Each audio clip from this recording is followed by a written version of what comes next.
कभी ये ख्याल आया कि पैसे एक अजीब सी पहेली है। मतलब कुछ लोग हैं जो दिन रात मेहनत करते हैं लेकिन महीना खत्म होने से पहले ही उनकी जेब खाली हो जाती है। और फिर कुछ ऐसे लोग भी हैं जिनके पास पैसा जैसे चुंबक की तरह खिंचा चला आता है। हाँ, ऐसा लगता है जैसे पैसे के खेल के कुछ नियम हैं जो ज्यादातर लोगों को पता ही नहीं है। बिल्कुल। इसी पहेली को सुलझाने के लिए आज हमारे पास रिचर्ड टेम्पलर की किताब द रूल्स ऑफ मनी की एक समरी है। और ये सोर्स दावा करता है कि अमीर बनना किस्मत का खेल नहीं बल्कि कुछ ऐसे नियम हैं जिन्हें कोई भी सीख सकता है। तो आज का हमारा मिशन सिर्फ इन नियमों को लिस्ट करना नहीं है बल्कि इनके पीछे की सोच को समझना है। हम ये जानने की कोशिश करेंगे कि पैसों को लेकर वो कौन सा माइंडसेट और कौन सी आदतें हैं जो किसी की भी फाइनेंशियल कहानी को बदल सकती हैं। Okay, let's unpack this. और यहाँ सबसे दिलचस्प बात यही है कि ये सोर्स किसी गेट रिच क्विक स्कीम की बात नहीं कर रहा। नहीं, इसका पूरा जोर एक बुनियादी फर्क पर है, अमीर और गरीब की सोच। बात बड़े मौकों या लॉटरी लगने की नहीं बल्कि रोजमर्रा की छोटी छोटी आदतों, अनुशासन और सबसे बढ़कर दुनिया को देखने के नजरिए की है। मतलब आपकी फाइनेंशियल हालत आपके बैंक अकाउंट से पहले आपके दिमाग में तय होती है। एग्जैक्टली। तो चलिए इसी दिमाग की बात से शुरू करते हैं। सोर्स का पहला ही रूल है, कोई भी अमीर बन सकता है। अब ये सुनने में थोड़ा ज्यादा आशावादी लगता है ना? हाँ, लगता तो है। क्योंकि असल जिंदगी में तो हम देखते हैं कि सबके लिए मौके बराबर नहीं होते। सोर्स कहता है कि दुनिया के 80% करोड़पति सेल्फ मेड हैं। लेकिन क्या ये सिर्फ मेहनत की बात है? ये एक बहुत जरूरी सवाल है। और सोर्स का मतलब ये नहीं है कि सबके लिए रास्ता एक जैसा आसान है, बिल्कुल नहीं। अच्छा। इसका मतलब है कि शुरुआत पैसे से नहीं, सोच से होती है। सोर्स दो तरह के माइंडसेट की बात करता है। पहला है विक्टिम माइंडसेट। मैं क्या कर सकता हूँ, मेरी तो किस्मत ही खराब है, पैसा कमाना बहुत मुश्किल है। जो ज्यादातर लोग सोचते हैं। हाँ। और दूसरा है अपॉर्चुनिटी माइंडसेट। पैसा कमाने के मौके हर जगह हैं, मुझे बस उन्हें पहचानने और उन पर काम करने की जरूरत है। व्हाट्स फैसिनेटिंग हियर इज कि ज्यादातर लोग अमीर इसलिए नहीं बन पाते क्योंकि वो पहला कदम उठाने से डरते हैं।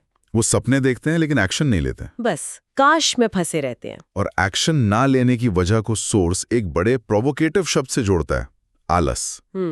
अब इसका मतलब ये तो नहीं कि लोग मेहनत नहीं करते। लोग तो 9 to 5 जॉब में पिस रहे हैं, ओवर टाइम कर रहे हैं। तो फिर ये किस आलस की बात हो रही है? ये फिजिकल आलस नहीं है, ये मेंटल आलस है। मेंटल आलस? हाँ, ये वो आलस है जो हमें कुछ नया सीखने से रोकता है। सोर्स में दो लोगों का उदाहरण है। एक जो सालों तक एक ही नौकरी करता रहा और बस सालाना इंक्रीमेंट का इंतजार करता रहा। उसने अपनी सारी एनर्जी सिर्फ नौकरी बचाने में लगा दी।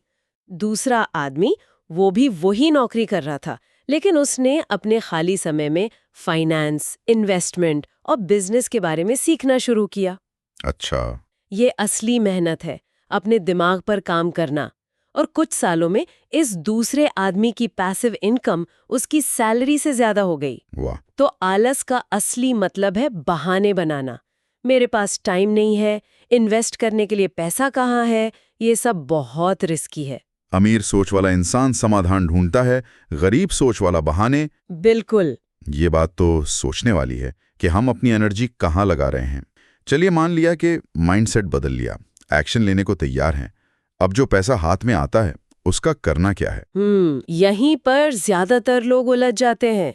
क्या पहले बचत करें या क्रेडिट कार्ड का बिल चुकाएं या फिर कहीं इन्वेस्ट कर दें? और ये कंफ्यूजन बिल्कुल जायज है क्योंकि इन तीनों कामों में एक तरह का तनाव है। हाँ, सोर्स इन तीनों को जरूरी बताता है लेकिन असल जिंदगी में हमें प्राथमिकता तय करनी होती है।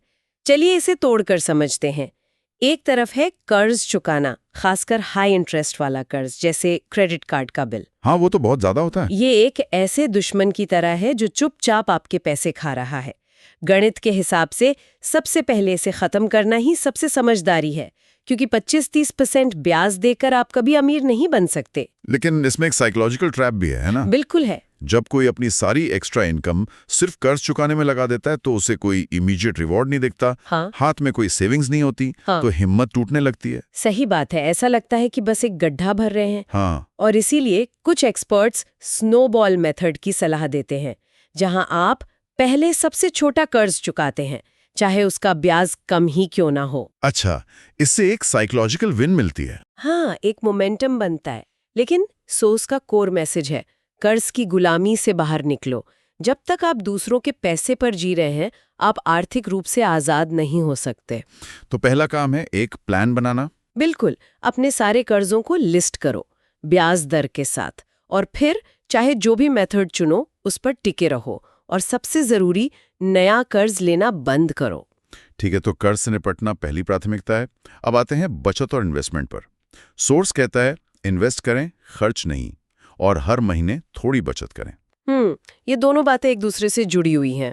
लेकिन यहाँ भी वही सवाल है, बचत क्या है और इन्वेस्टमेंट क्या है? क्या बैंक में पैसा रखना इन्वेस्टमेंट है? Here's where it gets really interesting. Source के मुताबिक गरीब सोच वाला इंसान पैसा आते ही उसे खर्च करने के बारे में सोचता है। नया फोन, कपड़े, छुट्टियां। हाँ, अमीर सोच वाला इंसान उसे मल्टीप्लाई करने के बारे में सोचता है। बचत उसका पहला कदम है। बचत यानी इमरजेंसी के लिए, अचानक आने वाली मुसीबतों के लिए पैसा अलग रखना। ये पैसा आपका सुरक्षा कवच है। लेकिन सिर्फ बचत आपको अमीर नहीं बनाएगी। नहीं, क्योंकि महंगाई आपके पैसे की वैल्यू कम करती रहती है। तो पैसा बचाने के बाद अगला कदम है उसे काम पर लगाना, यानी इन्वेस्टमेंट। एग्जैक्टली। इन्वेस्टमेंट का मतलब है अपने पैसे को ऐसी जगह लगाना जहां वो और पैसा कमा सके। और सोर्स ये नहीं कहता कि कल ही जाकर स्टॉक मार्केट में पैसा लगा दो। इन्वेस्ट करने का मतलब अपनी समझ बढ़ाना भी है। अच्छा, ये म्यूचुअल फंड हो सकता है, प्रॉपर्टी हो सकता है, सोना हो सकता है, या फिर सबसे बड़ा इन्वेस्टमेंट, खुद पर। हाँ, खुद पर। अपनी कोई स्किल बेहतर बनाना भी एक इन्वेस्टमेंट है। सोर्स का सबसे जरूरी नियम है पे योरसेल्फ फर्स्ट। मतलब पहले खुद को पे करो। मतलब सैलरी आते ही पहले बचत और इन्वेस्टमेंट के लिए पैसा निकालो, फिर जो बचे उसे खर्च करो। ज्यादातर लोग इसका उल्टा करते हैं। ये माइंडसेट शिफ्ट बहुत पावरफुल है। बचत को एक विकल्प की तरह नहीं, बल्कि एक जिम्मेदारी की तरह देखना। हाँ, उसे किराया या ईएमआई की तरह एक नॉन नेगोशिएबल खर्च बना देना। सही है। अच्छा, तो हमने माइंडसेट बदल लिया, पैसे को मैनेज करने का एक्शन प्लान भी समझ लिया, लेकिन पैसा कमाना और बचाना ही काफी नहीं है। उसे सुरक्षित रखना भी बड़ा चैलेंज है। यहीं पर बात आती है एसेट प्रोटेक्शन की। बिल्कुल। पैसा कमाना रेस का सिर्फ आधा हिस्सा है, उसे संभाल कर रखना असली खेल है। सोर्स 3 मुख्य तरीकों की बात करता है। पहला, insurance. Health insurance, car insurance, term insurance. हाँ, ये वो खर्चे हैं जो हमें फालतू लगते हैं जब तक कि कोई मुसीबत ना आ जाए। सही बात है। एक बड़ी मेडिकल इमरजेंसी आपके सालों की बचत को हफ्तों में खत्म कर सकती है। इंश्योरेंस लेना जुआ नहीं है, ये रिस्क मैनेजमेंट है। और दूसरा तरीका है लीगल प्रोटेक्शन। इसका क्या मतलब है? मतलब अपनी प्रॉपर्टी, अपना बिजनेस, इनके कागजात, इनके स्ट्रक्चर को मजबूत रखना। और तीसरा और सबसे जरूरी है एक इमरजेंसी फंड। हाँ, कम से कम 6 से 12 महीने के खर्च के बराबर पैसा ऐसी जगह रखना जहां से आप उसे आसानी से निकाल सकें। ये फंड आपकी नौकरी जाने पर या बिजनेस में नुकसान होने पर आपको बचाता भी है और आपको दिमागी सुकून देता है। और शायद यही दिमागी सुकून उस पुरानी कहावत से जुड़ता है कि पैसा खुशियां नहीं खरीद सकता। सोर्स इस कहावत को एक अलग एंगल से देखता है। वो कहता है कि पैसा आपको खुश नहीं कर सकता, लेकिन मदद जरूर करेगा। इसका मतलब है कि पैसा खुशी की गारंटी नहीं है, लेकिन ये उन हजारों छोटी छोटी परेशानियों को दूर कर देता है जो आपकी खुशियां छीन लेती हैं। जैसे बिल चुकाने का तनाव, बच्चों की फीस की चिंता, मकान के किराए का डर। जब आप इन चीजों से आजाद होते हैं तो आप अपनी जिंदगी पर ज्यादा कंट्रोल महसूस करते हैं। ये आपको पीस ऑफ माइंड देता है।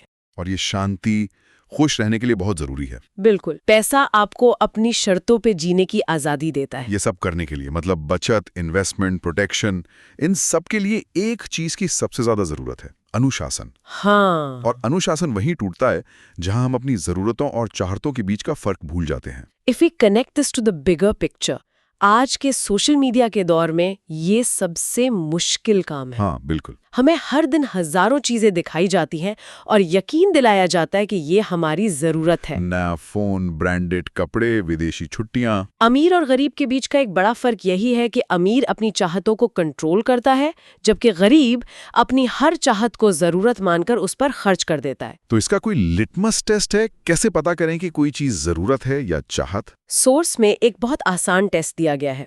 जब भी कुछ खरीदने का मन करे तो खुद से पूछो, क्या मैं इसके बिना जिंदा रह सकता हूँ? अच्छा। अगर जवाब हाँ है तो वो आपकी चाहत है, जरूरत नहीं। रोटी, कपड़ा, मकान, शिक्षा, स्वास्थ्य, ये जरूरतें हैं। और बाकी सब ज्यादातर चाहते हैं। हाँ, अपनी चाहतों को पूरा करना गलत नहीं है, लेकिन उन्हें अपनी जरूरतों और फाइनेंशियल लक्ष्यों से ऊपर रखना बेवकूफी है। और इन सभी चीजों को एक साथ जोड़ने के लिए सोर्स एक आखिरी लेकिन सबसे जरूरी टूल की बात करता है, एक फाइनेंशियल प्लान बनाना।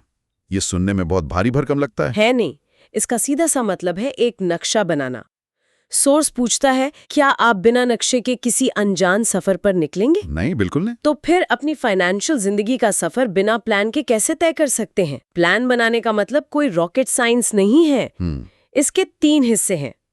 पहला, अपनी इनकम और खर्चों को समझो। पैसा कहाँ से आ रहा है और कहाँ जा रहा है, इसका हिसाब रखो। ठीक है। दूसरा, अपने लक्ष्य तय करो, शॉर्ट टर्म और लॉन्ग टर्म। और तीसरा, अपने लक्ष्य तक पहुंचने का रास्ता बनाओ, यानी हर महीने कितना बचाना है, कहाँ इन्वेस्ट करना है। जब आपके पास एक प्लान होता है तो फैसले लेना आसान हो जाता है, आप भटकते नहीं। और एक आखिरी नियम जो शायद सबसे ज्यादा मुश्किल है, क्योंकि उसमें सिर्फ पैसा नहीं, रिश्ते भी शामिल होते हैं। दानी बने लेकिन बेवकूफ नहीं। दोस्तों और रिश्तेदारों को पैसे उधार देने का सामाजिक दबाव बहुत ज्यादा होता है, ना कहना मुश्किल लगता है। और ये एक ऐसा जाल है जिसमें अच्छे लोग फंस जाते हैं। राहुल की कहानी यही है। वो किसी को ना नहीं कह पाता था, और नतीजा ये हुआ कि उसके उधार दिए पैसे कभी वापस नहीं आए और वो खुद फाइनेंशियल संकट में फंस गया। सोर्स यहाँ स्मार्ट जेनरोसिटी की बात करता है, यानी मदद करो लेकिन दिमाग से। पहले देखो कि सामने वाले को वाकई जरूरत है या वो सिर्फ फायदा उठा रहा है। अपनी फाइनेंशियल सिक्योरिटी को दांव पर लगाकर किसी की मदद करना दान नहीं, बेवकूफी है। और याद रखो, हर मदद पैसे से नहीं होती। कभी कभी आपका वक्त या सही सलाह ज्यादा कीमती होती है। तो मतलब इन सब बातों का निचोड़ क्या है? इस पूरी चर्चा के बाद ये साफ है कि फाइनेंशियल जिंदगी बदलना सिर्फ इनकम बढ़ाने का नाम नहीं है। नहीं, ये सोच, आदतें और अनुशासन का एक पूरा सिस्टम बनाने के बारे में है। ये नियम कोई जादू की छड़ी नहीं है, बल्कि एक प्रैक्टिकल रोड मैप है। बिल्कुल। सोर्स ने हमें क्या करना है इसका नक्शा तो दे दिया है। हाँ, लेकिन असली चुनौती जानने से करने तक के सफर की है। दुनिया में 90% लोग हैं जो सिर्फ सोचते रह जाते हैं और 10% है जो सफल होते हैं। और उन दोनों के बीच का फर्क सिर्फ एक शब्द का है, एक्शन। जानना काफी नहीं है, उसे अपनी जिंदगी में उतारना पड़ता है। और इसी के साथ हम ये चर्चा खत्म करते हैं, लेकिन श्रोता के लिए एक सवाल छोड़ जाते हैं। इन सोर्सेज ने हमें रास्ता दिखा दिया है, लेकिन इन सब में वो सबसे पहला, सबसे छोटा कदम कौन सा हो सकता है जिसे कोई आज से ही शुरू कर सकता है? क्या वो अपनी पहली SIP शुरू करना है, अपने खर्चों को 1 हफ्ते के लिए लिखना है, या शायद पहली बार किसी दोस्त को पैसे के लिए ना कहना है? वो पहला एक्शन क्या होगा जो इस ज्ञान को आदत में बदल